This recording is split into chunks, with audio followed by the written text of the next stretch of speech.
নমস্কার বন্ধুরা, শিউলি রান্নাঘরে আপনাদের সকলকে স্বাগত। আমি শিউলি আজকে আবার একটি নতুন ভিডিও নিয়ে চলে এলাম। আজ আমি কোনো রান্নার ভিডিও না, আজ আমি বিপত্তারিণী ব্রত করেছিলাম, তো পুজো দিতে যাব, সেই রেডি হয়েছি। আর সেই ছোট্ট একটা ভিডিও তোমাদের সামনে নিয়ে এলাম। ভিডিওটা স্কিপ না করে দেখতে থাকো। আমাদের গ্রামে কীরকমভাবে ব্রত পালন করা হয়, পুজো হয় কিভাবে, আর এখানে কত লোকজন হয় আমি একটু শেয়ার করে দিচ্ছি।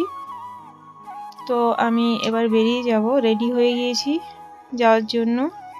আর যেহেতু একটু দূরে, তাই বরমশাই একটু পৌঁছে দিয়ে আসবে, মেয়েও যাচ্ছে সাথে। ওরা গাড়িতে চেপে রেডি। তো আমি ওখানে যখন পৌঁছালাম তখন পুজো শুরু হয়েছে। ওখানে যাওয়ার পর অবশ্য পুজোটা পেয়েছি, যাওয়ার পরে পুষ্পাঞ্জলি দিয়েছিলাম। আর যা যা নিয়ম ছিল সবই বাকি ছিল। তো খুবই ভিড় হয়, অনেক লোকজন আসে, পাশের গ্রাম থেকেও লোক আসে। আর এই ভিডিওটা কিন্তু আগে কখনো করা হয়নি, মানে এটা শেয়ার করিনি, তাই ভাবলাম একটু শেয়ার করে দিই।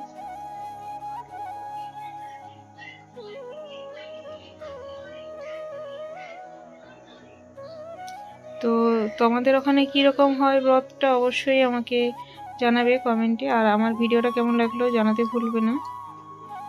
আর বন্ধুরা, এই ভিডিওটা যদি ভালো লাগে তো প্লিজ লাইক, শেয়ার, কমেন্ট করে সাবস্ক্রাইব করে আমার পাশে থাকবেন। পাশে দিয়ে বেলটা প্রেস করে অল করে দেবেন, তাহলে নিত্য নতুন ভিডিও বা রেসিপি সবার আগে আপনাদের কাছে পৌঁছে যাবে। এখানে যে জকি হয়, জকি তিলক হয়, সেটার জন্য রেডি করছে। জকি থেকে কাঠের টুকরো নিয়ে ওটা রেডি করছে। বেশি ভালো লাগলে প্রিয়জনদের মধ্যে শেয়ার করতে ভুলবেন না। বন্ধুদেরকে অনেক অনেক ধন্যবাদ আমার পাশে থাকার জন্য, এগিয়ে যেতে সাহায্য করার জন্য। নতুন বন্ধুরা, ভিডিওটা একটু ভালো লাগলে চ্যানেলটিকে সাবস্ক্রাইব করে পাশে থাকবেন, এই অনুরোধ রইল। এবার দেখুন, এই ব্রতের হচ্ছে মেন এই যে লাল সুতো। লাল সুতোটা সবাই মানে ওখান থেকে তো দেয়াই হয়, তারপর আর একটা করে এক্সট্রা সবাই ছুঁয়ে রেখে দেয়। ঠাকুরের পায়ে ছুঁয়ে রেখে দিলে কি হয়, সারা বছর কোনো অসুবিধা হবে না। এখানে আমাদের কাকি, শাশুড়ি মা সবাই বসে আছে, তো ওদেরও একটু ভিডিও করে নিলাম, ওরা ছিল।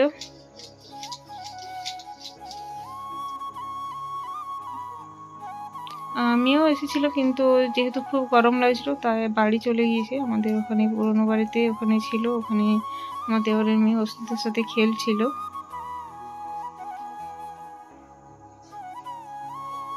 তো আমি গল্পও করছিলাম, ভিডিও করছিলাম। আর দেখতেই পাচ্ছ কতটা ভিড় হয়েছে, খুবই ভিড় হয়েছিল, কিন্তু অনেক লোকজন। এরকম দেখতে ফুচকি, এটা এক দেওরের মেয়ে। আর এখানে পুজোর শেষে ভোগ বিতরণ হচ্ছে বা প্রসাদ বিতরণ হচ্ছিল। আর প্রসাদ যেহেতু অনেক দূরে দূরে, তাই গ্রাম কিংবা জায়গা হিসেবে আর নাম ডেকে ডেকে দিচ্ছিল, প্রত্যেকের নাম বলে বলে আর সবাইকে প্রসাদ দিচ্ছিল। আর এই প্রসাদের সাথেই কিন্তু একটা করে লাল সুতো দিয়ে দুর্বাঘাস যুক্ত থাকে, ওটা যারা ব্রতী তারা পরে। এখানে ঠাকুরমশাই পরিয়ে দিচ্ছিলেন, আর আমিও পরেছি, আমাকেও পরিয়ে দিয়েছিলেন। এই যে দেখুন, এখানে প্রথমে আমি এলাম পরে একটা ঠাকুরমশাইয়ের কাছে, তারপরে এখানে পরিবারে যারা বড় তারাও কিন্তু আমাকে পরিয়ে দিয়েছে। ওখানে আর ভিডিও শেয়ার করতে পারলাম না। দেখুন, এখানে আরও আমাদের কাকি, শাশুড়ি মা, ওনারাও কিন্তু পরিয়ে দিয়েছে আমাকে। আমি বাড়ি ফিরে এলাম, আর আমিও ওখানে পরিয়েছি, যারা যারা আমার থেকে ছোট তাদেরকে পরিয়েছি। তার জন্য শেয়ার করতে পারলাম না, যেহেতু অনেকটা টাইম সবাইকে এই সুতোটা ছাড়িয়ে ছাড়িয়ে কিন্তু সবাইকে পরাতে হয়, তার জন্য একটু টাইম লাগলো, সেটা শেয়ার করতে পারিনি। আর সবাইকে প্রসাদ দিতে হয়েছে। আর এই দেখুন, এরকম প্রসাদ লুচি থাকে, আম থাকে, তারপর কাঁঠাল, সব রকমই থাকে। খাজা ছিল, সুজি, আপেল, আনারস, তারপর এই যে ফল 13 রকমের যেটা গোটা ফল থাকে, কলা আছে, নারকেল আছে, সব কিছুই আছে। এই প্রসাদটা ওখান থেকে দেওয়া হয়, আমরা বাড়িতে তৈরি করি না, শুধু পয়সা দিতে হয়। আজ তাহলে আসছি, পরে একটি নতুন ভিডিও বা রেসিপি নিয়ে আবার দেখা হবে। Thanks for watching.